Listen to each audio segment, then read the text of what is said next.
বিপ্লব মানে অর্থনৈতিক নৈতিকতা, বিপ্লব মানে রাষ্ট্রকে দল থেকে আলাদা করা।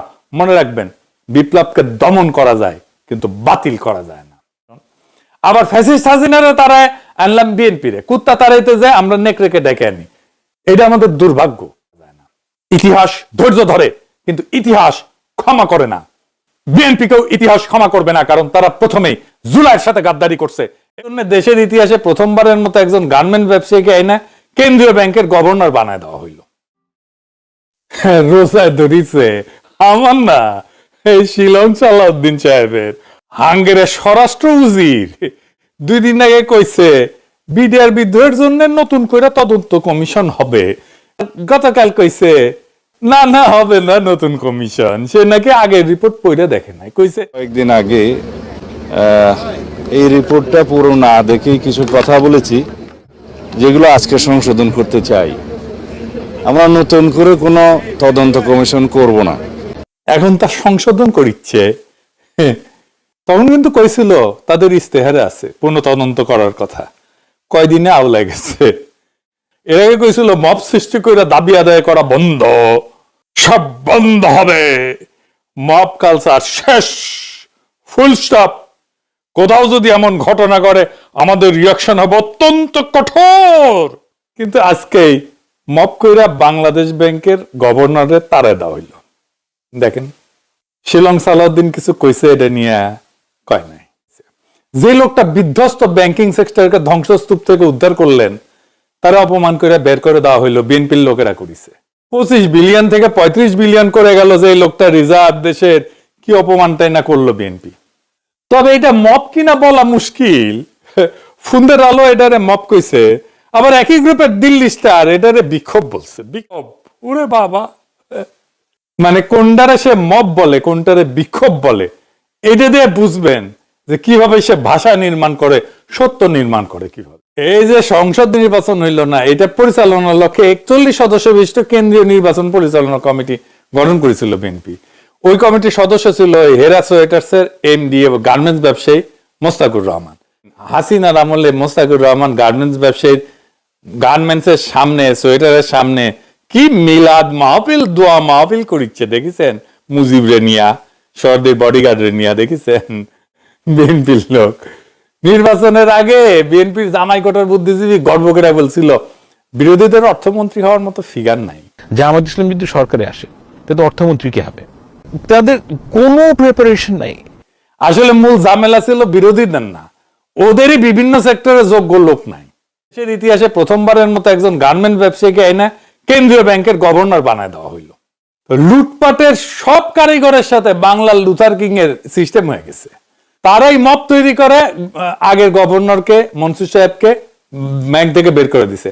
ব্যাংকিং খাতকে যেই লোকটা গত 1.5 বছরে আবার ঠিকঠাক করছিল, তাকে না সরাইতে পারলে চলতেছিল না বাংলার লুথার কিং এর। ওনারা সরাইলে একজন ঋণ খোলাপি একটা ছোটখাটো গার্মেন্টস ব্যবসায়ীকে গভর্নর বানাইল লুথার কিং। একটা দেশের সেন্ট্রাল ব্যাংকের প্রধান গভর্নর কেবল একজন ব্যাংকার না, তিনি মূলত রাষ্ট্রের আর্থিক সার্বভৌমত্বের রক্ষক। এটা একটা বিশাল পজিশন। আর্থিক সার্বভৌমত্ব আসলে কি? 1 নাম্বার হইতেছে নিজের মুদ্রার উপরে, নিজের টাকা পয়সার উপরে নিয়ন্ত্রণ। দেশ ঠিক করবে কত টাকা ছাপাবে, সুদের হার কত হবে, মুদ্রাস্ফীতি কিভাবে নিয়ন্ত্রণ করবে। যদি অন্য দেশ বা সংস্থার চাপে এই সমস্ত ঠিক করতে হয় তাহলে আর্থিক সার্বভৌমত্ব কমে যায়। IMF বললো, বিশ্বব্যাংক বললো এটা করো ওইটা করো, ওই চাপটা যদি সহ্য করতে না পারে গভর্নর, তাইলে IMF বিশ্বব্যাংকই দেশ চালাবে, আমরা না। 2 নাম্বার বৈদেশিক ঋণের উপরে স্বাধীনতা। যদি কোনো দেশ এত বেশি বিদেশি ঋণে ডুবে যায় যে ঋণদাতারা বলে এই বাজেট কাটো, ওই বাজেট কাটো, ভর্তুকি বন্ধ করো, এই কর বাড়াও, তাহলে বাস্তবে সিদ্ধান্ত নেওয়ার ক্ষমতা তো আর নিজেদের থাকে না, ওরা নিয়ে নেয়। তাই তো করে IMF, ওয়ার্ল্ড ব্যাংক তো তাই করে, বলে এইখানে ভর্তুকি দেওয়া যাবে না, এইখানে কাটো, এইখানে দাম বাড়াও, বিদ্যুতের দাম বাড়াও, এইটা করো সেইটা করো। আমাদের অর্থনীতি আমরা চালাই না, ওরা চালায়। 3 নাম্বার ব্যাংকিং ব্যবস্থার নিরাপত্তা। দেশের ব্যাংক যদি বিদেশি শক্তি ও রাজনৈতিক গোষ্ঠীর নিয়ন্ত্রণে চলে যায় তাহলে অর্থনীতির ঝুঁকিতে পড়ে যায়। একটা উদাহরণ দিয়ে বুঝি, ধরেন আপনার নিজের বাড়ি আছে, কিন্তু মাসের শেষে আপনি কি খাবেন, কি কিনবেন সব সিদ্ধান্ত নেয় যদি আপনাকে যে ঋণ দিছে সে, তাহলে বাড়ি আপনার কিন্তু নিয়ন্ত্রণ তো আপনার না। রাষ্ট্রের ক্ষেত্রে একই কথা। আর্থিক সার্বভৌমত্বের মানে হইতেছে নিজের টাকার মূল্য, ব্যাংকিং ব্যবস্থা, ঋণ এবং অর্থনীতি নিয়ে স্বাধীনভাবে সিদ্ধান্ত নেওয়ার ক্ষমতা। তার মানে বাংলাদেশ ব্যাংক আর সোনালী ব্যাংক এক ধরনের ব্যাংক না। তাহলে এই কেন্দ্রীয় ব্যাংক আর সাধারণ ব্যাংকের মধ্যে তফাৎ কি? সাধারণ ব্যাংক আমরা এটা প্রত্যেকদিন ব্যবহার করি, আমরা যাইতে পারি ওইখানে, টাকা জমা রাখি, ঋণ নিই, বাড়ি বানানোর লোন নেই বা ব্যবসার লোন দিই, এরা ক্রেডিট কার্ড দেয়, চেক দেয়, লাভ করার জন্য ব্যবসা করে, জনগণকে সেবা দেয়। উদ্দেশ্য কি? লাভ করা। কাজ করে সাধারণ মানুষের সাথে আর ব্যবসা প্রতিষ্ঠানের সাথে। সাধারণ মানুষ তাদের টাকা জমা রাখে, এই টাকা নিয়ে এসে আরেকজনকে ঋণ দেয়, আমাদেরকেও ঋণ দেয়, ব্যবসা প্রতিষ্ঠানকেও ঋণ দেয়, আর এই টাকা ঋণ দিয়ে সে লাভ করে ব্যাংক। আপনার অ্যাকাউন্ট যে ব্যাংকে আছে সেটা সাধারণ ব্যাংক। আর সেন্ট্রাল ব্যাংকটা কি? এইটা হলো দেশের সব ব্যাংকের মা বাপ, এরা দেশের টাকা ছাপে। আপনি টাকা খুলে দেখেন, ওখানে বাংলাদেশ ব্যাংকের গভর্নরের সিগনেচার আছে। এরা টাকা ছাপায়, সুদের হার ঠিক করে, ব্যাংক কত সুদ দেবে, সব ব্যাংক ঠিকভাবে চলতেছে কি না সেটা তদারকি করে, দেশের ডলারের রিজার্ভটা সামলায়। আপনি বাংলাদেশ ব্যাংকে যেতে পারবেন না, কারণ বাংলাদেশ ব্যাংক সাধারণ মানুষকে সেবা দেয় না, এ পুরো দেশের অর্থনীতি নিয়ন্ত্রণ করে। বাংলাদেশ ব্যাংক কোনো ব্যবসা করে না, ব্যাংকের লক্ষ্য হচ্ছে আর্থিক স্থিতিশীলতা ঠিক রাখা। সে কাজ করে সরকার, অন্যান্য ব্যাংক এবং আর্থিক প্রতিষ্ঠানের সাথে, তিন ধরনের এন্টিটির সাথে কাজ করে। সাধারণ ব্যাংক আপনার টাকার দেখভাল করে, কেন্দ্রীয় ব্যাংক দেশের টাকা এবং অর্থনীতির দেখভাল করে। তা আমরা তাইলে এই লোক হয়েছে তো কি হয়েছে, একজন গেছে আর একজন আসছে, কি সমস্যা? এখানেই সমস্যা, সেটা হচ্ছে একটা দেশের সেন্ট্রাল ব্যাংকের গভর্নর হইতে কি কি যোগ্যতা থাকা উচিত, এটা আমাদের জানা থাকা দরকার। এক নাম্বার, টাকার ভাষা বুঝতে পারতে হবে, তিনি যেন ভালোভাবে বোঝেন টাকা কত ছাপলে বাজারে আগুন লাগে, মুদ্রাস্ফীতি হয়, সুদের হার বাড়ানো কমানোর প্রভাব কি, ডলার রিজার্ভ কিভাবে সামলাইতে হয়, ব্যাংক কিভাবে চলে সেটা জানতে হবে, কোন ব্যাংক ঝুঁকিতে আছে, ঝুঁকিতে পড়তে পারে, খেলাপি ঋণ মানে যে ঋণ নিয়ে যে টাকা মেরে দেয়, পাচার করে দেয়, এটা কেন বাড়ে এটা ধরতে পারবে, প্রয়োজনে কঠোর সিদ্ধান্ত নিতে পারবে। সে নিজেই তো খেলাপি ঋণ গ্রহীতা, সে কিসের সিদ্ধান্ত নেবে? সততা থাকতে হবে, সরকারের চাপে অযথা টাকা ছাপাবে না, দুর্নীতিগ্রস্ত ব্যাংকে বাঁচাইতে নিয়ম ভাঙবে না, এবং এই কাজ করছে এখনই, দায়িত্ব নিয়ে করছে, এটা পরে আমরা আসতেছি। ঠান্ডা মাথা থাকতে হবে, সংকট আসলে ভয় না পেয়ে মানুষকে আস্থা দিতে হবে। সব মিলায় সেন্ট্রাল ব্যাংকের প্রধান এমন মানুষের হওয়া উচিত যিনি ফাইন্যান্স বোঝেন, চাপ সামলাইতে পারেন, আর দেশের টাকার মূল্য রক্ষা করতে সাহসী ভূমিকা রাখতে পারেন। শিক্ষাগত যোগ্যতা কি থাকা উচিত? অর্থনীতি, ফাইন্যান্স, ব্যাংকিং এ উচ্চশিক্ষা, কমপক্ষে মাস্টার্স, পিএইচডি হলে সবচেয়ে ভালো। ম্যাক্রো ইকোনমিক্স, মুদ্রানীতি, আর্থিক বাজার এই সম্পর্কে গভীর জ্ঞান বা পেশাগত অভিজ্ঞতা থাকতে হবে। এখন আবার আমার ক্ষুদ্র ভাতার ভগিনীরা কবে, দাদা ম্যাক্রো ইকোনমিক্স আবার কি? আমি কলে আগে আমার ভিডিও করছিলাম, তাও আজকে একটু বুঝাই দিই দুইটা জিনিস, ম্যাক্রো আর মাইক্রো ইকোনমিক্স। ম্যাক্রো ইকোনমিক্স হলো পুরো দেশের অর্থনীতির বড় ছবিটা দেখা। এটা একজন মানুষের আয় ব্যয়ের হিসাব না, এটা পুরো দেশের আয় ব্যয়, জিনিসপত্রের দাম, চাকরি, টাকা, ঋণ সব একসাথে বোঝা। সহজ একটা উদাহরণ দিই, ধরেন একটা পরিবারের একটা সমস্যা হইলো, একজনের আয় কমলো, এটা মাইক্রো ইস্যু, মাইক্রো। কিন্তু পুরা গ্রামে যদি সবার আয় কমে যায় সেটা ম্যাক্রো ইস্যু। ম্যাক্রো ইকোনমিক্স কি দেখে? মুদ্রাস্ফীতি দেখে, সব জিনিসের দাম বাড়ছে কেন এটা দেখে, বেকারত্ব দেখে, কেন সবাই বেকার হচ্ছে, চাকরি পাচ্ছে না কেন, জিডিপি দেখে, দেশ বছরে কত উৎপাদন করছে সেটা দেখে, সুদের হার দেখে, এটা ম্যাক্রো ইকোনমিক্স। সুদের হারের উপর নির্ভর করে ঋণ নেওয়াটা সহজ না কঠিন। ডলার রিজার্ভ দেখে, দেশের হাতে কত বৈদেশিক মুদ্রা। মাইক্রো ইকোনমিক্স দেখে ব্যক্তি বা একটা কোম্পানির অর্থনীতি, ম্যাক্রো ইকোনমিক্স দেখে পুরো দেশের অর্থনীতি। আপনার পকেটের টাকা নিয়ে হিসাব হচ্ছে মাইক্রো, দেশের টাকার ভবিষ্যৎ নিয়ে হিসাব ম্যাক্রো। ম্যাক্রো ইকোনমিক্স হচ্ছে কত টাকা ছাপাবো, সুদ কত রাখবো, জিনিসপত্রের দাম কিভাবে কমাবো, ডলার কিভাবে বাঁচাবো, এই বড় সিদ্ধান্তগুলোর বিজ্ঞান হইতেছে ম্যাক্রো ইকোনমিক্স। বড় ব্যাংকে যদি কাজ করে আসে, আর্থিক প্রতিষ্ঠানের দীর্ঘ অভিজ্ঞতা তাকে যদি, তাহলে খুব ভালো হয়। সেন্ট্রাল ব্যাংক বা আন্তর্জাতিক সংস্থা যেমন IMF, বিশ্ব ব্যাংক এই সমস্ত জায়গায় কাজ করে আসছে, আর্থিক নিয়ন্ত্রক সংস্থায় কাজ করে আসছে, তাহলে ভালো হয়। ব্যাংকিং খাতে তদারকি এবং ঝুঁকি ব্যবস্থাপনা বোঝার ব্যক্তিগত গুণাবলী আছে, এটা হইলে ভালো হয়। সততা এবং স্বচ্ছ ভাবমূর্তি আছে, রাজনৈতিক চাপ সামলানোর ক্ষমতা, সংকটের সময় ঠান্ডা মাথায় সিদ্ধান্ত নেওয়ার ক্ষমতা। সংক্ষেপে বললে ভালো পড়াশোনা থাকতে হবে, বাস্তব আর্থিক অভিজ্ঞতা থাকতে হবে, সততা এবং সাহস থাকতে হবে। এই চারটা জিনিস না থাকলে একজন মানুষ সেন্ট্রাল ব্যাংকের প্রধান হওয়ার উপযুক্ত না। বিএনপি কইতেছে সব দেশে সরকার বদল হইলে নিজের লোক বসায়, কথা সত্য, কিন্তু আপনারে দুইটা জিনিসের জবাব দিতে হবে। কেমন করে, কোন পদ্ধতিতে আপনি বদলাইতেছেন, আর 2 নাম্বার, বদলায় কারে দিতেছেন। আপনি মনসুর সাহেবকে তো মপ করে বদলাইলেন, আর যারে বসাইলেন সে কি কোনোভাবে মনসুর সাহেবের মতো যোগ্য? চিফ প্রসিকিউটর তাজুলকে আপনি সরাইলেন, একই ঘটনা। নতুন যে চিফ প্রসিকিউটর দিচ্ছেন সে কি তাজুলের চাইতে যোগ্য? যোগ্য না। ট্রাইব্যুনালে চিফ প্রসিকিউটরের দায়িত্ব পেয়েছি। আমি কৃতজ্ঞতা প্রকাশ করছি আমি যে দল করি। আমি প্রথম দিন থেকে যে জিনিসটা বলেছি যে আমরা এমন সব অকাট্য প্রমাণাদি এই আদালত উপস্থাপন করেছি, শুধু বাংলাদেশে নয়, বিশ্বের যে কোনো আদালতে গেলে এই অপরাধীদের সাজা নিশ্চিত হবে, সর্বোচ্চ সাজাই নিশ্চিত হবে। সুতরাং এই কোয়ালিটি অফ এভিডেন্স মামলাতে আমরা যা কিছু দিয়েছি, অতীতের ট্রাইব্যুনালের সমস্ত রেকর্ড ঘেটে দেখবেন আমরা যে ধরনের শক্তিশালী প্রমাণ এখানে উপস্থাপন করেছি, এই ধরনের প্রমাণ কখনোই উপস্থাপন করা সম্ভব হয়। পৃথিবীর সমস্ত সম্পদের বিনিময়ে আমার প্রসিকিউশন টিমকে কেউ কিনতে পারবে না। আওয়ামী লীগ তো দূরের কথা, 14 গোষ্ঠীর ক্ষমতা হবে না আমাদের প্রসিকিউশন টিমকে টাকা দিয়ে কিনবে, সম্পদ দিয়ে কিনবে, প্রলোভন দিয়ে কিনবে, অথবা ভয় ভীতি দেখিয়ে বিরত রাখবে। ইনশাল্লাহ এমন শক্তি পৃথিবীতে কেউ। তারেক রহমানের গভর্নরে দেখি, এই গভর্নর যারা বানাইছে তার যোগ্যতা কি? সে একটা গার্মেন্টস চালায়, ছোটখাটো, বড় গার্মেন্টস না, 500 কর্মীও নাই, ভালোভাবে চালাইতে পারে নাই, বিজনেসম্যান হিসেবে ব্যর্থ, সেই জন্যই 89 কোটি টাকা খেলাপি ঋণ। অনেকে কয় ব্যবসা করতে দেয় নাই, হাসেন না, মিলে ঝুলে ছিলেন সবাই।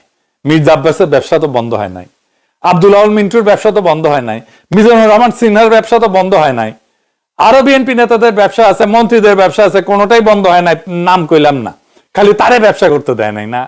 আর ব্যাকগ্রাউন্ড কি তার? পড়াশোনা কি? অ্যাকাউন্টিং, তাও বলে চার্টার্ড অ্যাকাউন্টেন্ট না। ফিনান্স ব্যাকগ্রাউন্ড হয়তো বুঝতাম, ফিনান্স আর অ্যাকাউন্টিং এর তফাৎ কি এটা এটা এটা একটু বুঝাই বলি। অ্যাকাউন্টিং হইতেছে কোত্থেকে টাকা আসলো, কোথায় গেল, এই হিসাব রাখা, আয় ব্যয়ের খাতা, ব্যালেন্স শিট রাখা, লাভ ক্ষতির হিসাব করা, ট্যাক্সের হিসাব করা। এইটা মূলত আপনি যে টাকা খরচ করছেন অতীতের হিসাব এটা দেখে। গত বছর কোম্পানির কত লাভ হয়েছে, কত খরচা হয়েছে, কত বকেয়া আছে, কত ঋণ আছে। আর ফিনান্স কি? ফিনান্স হইলো ভবিষ্যতের টাকা কিভাবে বাড়ানো হবে বা ব্যবহার করা হবে তার পরিকল্পনা। ফিনান্স ভবিষ্যতের জন্য, অ্যাকাউন্টিং অতীতের জন্য। আমরা বর্তমানে থাকি, আমাদের দুইটাই লাগে, আমার ফিনান্স লাগে, আমার অ্যাকাউন্টিং লাগে। অ্যাকাউন্টিং অতীতের টাকার হিসাব করে, আর ফিনান্স ভবিষ্যতের টাকার হিসাব করে। কোথায় বিনিয়োগ করলে লাভ বেশি, ঋণ নিব নাকি শেয়ার ছাড়বো, ঝুঁকি কেমন এই বিনিয়োগের, সুদের হার কত, এটা ভবিষ্যতের সিদ্ধান্ত। এটা অঙ্ক কষে বের করতে হয়। দুই দিকে লিখে দেন এডিটর সাহেব, অ্যাকাউন্টিং হিসাব রাখা, ফিনান্স সিদ্ধান্ত নেওয়া। অ্যাকাউন্টিং অতীতের হিসাব দেখে, ফিনান্স ভবিষ্যতে কিভাবে কাজ করবে সেটা দেখে, রিপোর্ট তৈরি করে। ফিনান্স বিনিয়োগ এবং ঝুঁকি বিশ্লেষণ করে। অ্যাকাউন্টিং বলে টাকা কি হইল, ফিনান্স ঠিক করে টাকা আসলে কি হবে। বুঝেছেন তো? বাংলাদেশ ব্যাংকের কাজে এই ফিনান্সের ব্যাকগ্রাউন্ড থাকলে ভালো হইতো, তার ব্যাকগ্রাউন্ড অ্যাকাউন্টিং এ। তো উই যে ইকোনমিক্স এর না, এটা একটু দেখাই। দেখেন কি কইছে, সে কইছে সুদের হার কমাবে, এটা নাকি তার অগ্রাধিকার। আমার ঘোড়া হাসবি না, আমি তো আমার ঘোড়াও টায়ার্ড হয়ে গেছে। এই ভালসুন কয় কি, আমাদের মুদ্রাস্ফীতি হইতেছে 9%-এর মতো। জানেন তো মুদ্রাস্ফীতি কি জিনিস? মানে ধরেন আপনি গত বছর যে জিনিসটা 100 টাকায় কিনতেন, সেই জিনিসটা এই বছর কিনতে আপনার 109 টাকা লাগে। এটাই মুদ্রাস্ফীতি, মানে টাকার মান কমে গেছে। মানে আমাদের জিনিসপত্রের দাম প্রত্যেক বছর 10% করে বাড়তেছে প্রায়। এখানে আপনি যদি 5% সুদ করেন, কমায় দেন, তাইলে কেউ আর ব্যাংকে টাকা রাখবে? মানে আপনি নিজে আজকে যে জিনিস 100 টাকায় কিনতেছিলেন, সেটা সামনের বছর কিনবেন 110 টাকায়, আপনি জানেন। আর ব্যাংকে রাখলে কি হবে, আপনার 100 টাকা বাইরে 105 টাকা হবে এই সুদে। এটারে বলা হয় রিয়াল রিটার্ন, মানে আপনার টাকা কমে যাবে আরো। রিয়াল রিটার্ন মানে সুদের হার থেকে মুদ্রাস্ফীতি বাদ দিতে হয়। ইনফ্লেশন যদি হয় 9% আর সুদ যদি হয় 6%, তাহলে রিয়াল রিটার্ন নেগেটিভ 3%। যদি 7% হয় তাহলে নেগেটিভ রিটার্ন -2%। সুদ যদি 8% হয় তাহলে নেগেটিভ রিটার্ন -1%। সুদ যদি 9% হয় তাহলে কোনো নেগেটিভ রিটার্ন নাই। সুদ যদি 10% হয় তাহলে পজিটিভ রিটার্ন আছে আপনার 1% আপনার রিয়েল রিটার্ন, আপনি আসলে 1% সুদ পাচ্ছেন। অর্থাৎ সুদ 9%-এর নিচে হইলেই মানুষ ক্ষতিগ্রস্ত হবে, মানুষ ব্যাংকে টাকা রাখবে না। আপনি খালি দেখেন ওয়ার্ল্ড ব্যাংকের ডেটা, পরপর 4 জন বাংলাদেশ ব্যাংকের গভর্নরের পারফরমেন্স দেখেন। রিজার্ভ বাড়াইছে সবচেয়ে বেশি কে? মনসুর সাহেব। মুদ্রাস্ফীতি কমাইছে সবচেয়ে বেশি কে? মনসুর সাহেব। এই ভালসুন তো ইকোনমিক্সের বেসিক জানে না, নিজের ছোট একটা সোয়েটার কোম্পানি ঠিক মতো চালাইতে পারে না, আর তারা সারা বাংলাদেশের অর্থনীতির দায়িত্ব দিয়ে দিচ্ছেন।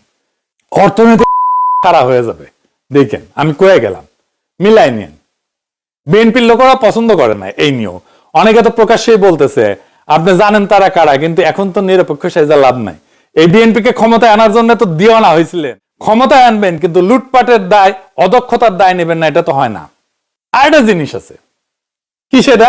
কনফ্লিক্ট অফ ইন্টারেস্ট বলে একটা জিনিস আছে না? যেই লোক নিজে একটা ব্যবসায়ী, যে ব্যাংক থেকে লোন নেয়, এখনো তার খেলাপি ঋণ আছে, তাকে বাংলাদেশ ব্যাংকের গভর্নর বানাইছে, যে ব্যাংকগুলোর কন্ট্রোলিং অথরিটি। হাসিনার এর চাইতে বেশি চক্ষু লজ্জা ছিল, এর তো চক্ষু লজ্জাটাও নাই। বেসিক নর্মস মানে না একটা বিজনেসের, একটা দেশের, একটা রীতির, একটা নিয়ম মানে না, রাষ্ট্রের কোন নিয়ম। একটা মজার জিনিস দেখবেন, আর ডাক নাম ছিল মইন। আমাদের বেসে কিন্তু মানে আমরা যে বেসে সেই বেসে আর কি, আমার সমান বয়স আর কি, সেটা ফুলকুড়ি আসরের সাথে কাজ করতো। এটা বোধ হয় 87 সালে ঢাকার মুক্তাঙ্গনে ফুলকুড়ি আসরের ছড়াপাঠ অনুষ্ঠান হিসেবে মোস্তাকুর ছড়াপাঠ করিচ্ছে। ফুলকুড়ি জানেন তো, এটা শিবির, ছোট শিবির আর কি, মানে শিবিরদের শিশুদের সংগঠন আর কি, জামাতের শিশুদের সংগঠন, সোজা কথা। শেষ পর্যন্ত ফুলকুড়ি থেকে আসা গুপ্ত জামাত শিবিরকে লাগলো বাংলাদেশ ব্যাংক সামলাইতে। আল্লাহ আমার দরবেশ বানায় দাও, গুপ্ত গুপ্ত। আচ্ছা, উনি আইসা কি করলেন? আইসাই বিএনপির মন্ত্রী আব্দুল আল মিন্টুর ব্যাংকে 1000 কোটি টাকা দিছে তারল্য সংকট কাটানোর জন্য। মানে মাল পাতলা হয়ে গেছিল, ঘন হবি ঘন। হ্যাঁ, তারল্য মানে বুঝেন তো, মানে ব্যাংকের টাকা ঢুকে খেয়ে ফেলছিল আব্দুল আল মিন্টু, দেউলিয়া হয়ে যাওয়ার কথা। বাংলা লুথার কি আমার আপনার টাকা দিল ওই ব্যাংকে, দুর্বল ব্যাংকে, যে ব্যাংক একটা অদক্ষ ব্যাংক। বন থেকে হেগে আসা মিন্টু তো চেয়ারম্যান, আর ডিরেক্টর হয়েছে বিএনপির আরেক মন্ত্রী জনাব জাকারিয়া তাহের, ওই গৃহায়ন এবং গণপূর্ত মন্ত্রণালয়ের মন্ত্রী। মানে ভাগ বুক করে নিয়ে খাই, এলোমেলো করে দে মা, লুটে পুটে খাই। এইভাবে লুটপাট করার জন্য এরা ক্ষমতাতে এসেছে, টাকা ছাপবে আর বাতিল ব্যাংকগুলো আবার বাঁচাবে আপনার আমার টাকায়। ক্যাপিটালিজম, পুঁজিবাদের একটা তো ব্যবস্থা আছে। যে কোম্পানি চলতে পারে না, যে ব্যাংকরাপ, তাদের অ্যাসেট ব্যাংকরাপসি আইন অনুযায়ী নিলামে বিক্রি করে তাদের পাওনাদারদের টাকা পরিশোধ করা হয়। সারা দুনিয়াতে এটা নিয়ম, কোম্পানি ডিজলভ করে দেওয়া যায়। ক্যাপিটালিজম হইতেছে প্রফিট এন্ড লসের সিস্টেম। এখানে লস প্রফিটের মতোই সমান গুরুত্ব। কোন কোম্পানি লস করলে এটা অর্থনীতিকে বলে যে ওই ব্যবসার, ওই মালিকের কোনো কার্যকারিতা নাই, ওইটা বাতিল মাল, তাদেরকে ডিজলভ করে ফেলা উচিত। যে প্রতিষ্ঠান পারফর্ম করে না, ক্যাপিটালিজমে সেই প্রতিষ্ঠানে বাইসে থাকার কোনো অধিকার নাই। আমেরিকার অর্থনীতিতে হাজার হাজার কোম্পানি ব্যাংক্রাফট হয়, আবার হাজার হাজার নতুন কোম্পানি তৈরি হয়, এভাবে অর্থনীতি আগায়। অর্থনীতিবিদ ইয়াজেফ সুম্পেস্তার, অনেকে বলে জোসেফ সুম্পেস্তার, আমেরিকান অস্ট্রিয়ান পরে অস্ট্রিয়ান অর্থনীতিবিদ, পরে আমেরিকা চলে গেছে, হার্ভার্ডে পড়াইতো। তার ক্রিয়েটিভ ডিস্ট্রাকশন একটা থিওরি আছে, সেটা বলে যে এইভাবে ভালসুন বাজে কোম্পানিগুলো ডিজলভ করে মাইরা ফেলাইতে না পারলে বা অর্থনীতিতে কোনো ক্রিয়েটিভিটি আসে না। অর্থনীতির ক্রিয়েটিভিটির জন্য, অর্থনীতিকে বাইসে থাকার জন্য এই খারাপ ব্যাংক, খারাপ প্রতিষ্ঠান, এগুলো ধ্বংস করে দেওয়া উচিত। সেই জন্য বলছে ক্রিয়েটিভ ডিস্ট্রাকশন, সৃজনশীল ধ্বংস। আমি বলে দিতেছি কি হবে, এই গভর্নর খালি টাকা ছাপাবে আর রুগ্ন শিল্পগুলোকে দিবে, আর ওরা টাকাগুলো পাচার করে দিবে, ইন্টারেস্ট রেট কমাবে, মানুষ ব্যাংক থেকে টাকা তুলে নেবে, সেটা সামলাইতে আরো টাকা ছাপাবে, মুদ্রাস্ফীতি আকাশে উঠবে। টের পাবেন কিভাবে? শুধু সোনার দামটা দেখবেন ধাই ধাই করে বাড়তেছে। সোনার দাম, ব্যাংকে রাখা টাকা তেজপাতা হয়ে যাবে। যে জিনিস আজকে 100 টাকায় কিনতেন সেটা 150 টাকায় কেনা শুরু করবেন কয়েকদিনের মধ্যেই। দেখেন বাংলার লুথার কিং এর সরকার ইকোনমিক কোলাপস করে ধপাস করে পড়বে। হাসিনার বিরুদ্ধে রাজপথে মানুষ নামছিল কোটা সংস্কারের জন্য না, মানুষের জীবনযাপন অসম্ভব হয়ে গেছিল, এমন ভাবে অর্থনীতি কোলাপস করছিল। আওয়ামী লীগ বিএনপি চাইতে দক্ষ ছিল ম্যানেজার হিসেবে। আমরা সবসময় এই ভুলটা করি, পাকিস্তানিদের হটাইতে যায় ইন্ডিয়ারে ডেকে এনেছি। মুরব্বীদের জিজ্ঞেস করে দেখেন পাকিস্তান আমলের চাইতে ভালো ছিল নাকি মুজিবের শাসন। ফ্যাসিস্ট হাসিনারে তারা আনলাম বিএনপি রে, কুত্তা তারাইতে যায় আমরা নেকড়েকে ডেকে আনি। এটা আমাদের দুর্ভাগ্য। তাও ভাগ্য ভালো, সুশীলেরা বাংলাদেশকে আফগানিস্তান হওয়া থেকে বাঁচাইছে। এবার জয় বাংলা বলে বুরুন্ডি হওয়ার পথে রাস্তা ধরেন বাঙ্গু সুশীলেরা। বুঝবেন কি জিনিসের মধ্যে পড়িছেন, কি গাড্ডায় পড়িছেন, এটা বুঝবেন, বোঝা শুরু করবেন এখন থেকে। এখনই তো আউকাও শুরু হয়ে গেছে, এখনো তো বুঝিছেন বাংলাদেশ ব্যাংকের গভর্নরের দেখে। আমাদের সপ্তাহে এক রক্তপাত কি বৃথা গেল? না, যায় না। 2024-এ যে বিপ্লব হয়েছিল সেটা শেষ ছিল না, সেটা ছিল বাংলাদেশের জন্য একটা বিপ্লবী কাল পর্বের সূচনা। পৃথিবীর তাবৎ বিপ্লবে একই জিনিস ঘটে, বারবার ঘটে। বাংলাদেশকে অস্থির একটা সময় পার করতে হবে, আরো কিছুদিন, আবার সংকটে পড়বে বাংলাদেশ, মানুষ আবার অস্থির হয়ে পথে নামবে, আবার একটা লড়াই হবে। মনে রাখেন, যতদিন বাংলাদেশে পুরনো ব্যবস্থা, পুরনো লুটপাট, পুরনো সংবিধান থাকবে, ততদিন বারে বারে রাজপথে নেমে আসবে সাহসের আবাবিলেরা। বিপ্লব এমন একটা শক্তি যা মরে না, ফিরে আসে। যতদিন না সে নতুন একটা রাষ্ট্র ব্যবস্থা তৈরি করতে পারে, ততদিন পর্যন্ত বিপ্লবের আগুন নেভে না, বিপ্লব শান্ত হয় না, বিপ্লবীরা শান্ত হয় না। বিপ্লব কখনো পরাজিত হয় না, ইতিহাসের চাকা পিছনের দিকে যায় না। বিপ্লব মানে শুধু রাস্তায় নামা না, বিপ্লব মানে প্রাতিষ্ঠানিক শুদ্ধি, বিপ্লব মানে অর্থনৈতিক নৈতিকতা, বিপ্লব মানে রাষ্ট্রকে দল থেকে আলাদা করা। মনে রাখবেন, বিপ্লবকে দমন করা যায় কিন্তু বাতিল করা যায় না। ইতিহাস ধৈর্য ধরে কিন্তু ইতিহাস ক্ষমা করে না। বিএনপিকেও ইতিহাস ক্ষমা করবে না, কারণ তারা প্রথমেই জুলাইয়ের সাথে গাদ্দারি করছে এবং বাংলাদেশের মানুষের সার্বভৌম আকাঙ্ক্ষার সাথে বিশ্বাসঘাতকতা করছে। এই গণবিরোধী বিএনপির পতন অবশ্যম্ভাবী, ইনশাআল্লাহ। ইনকিলাব জিন্দাবাদ।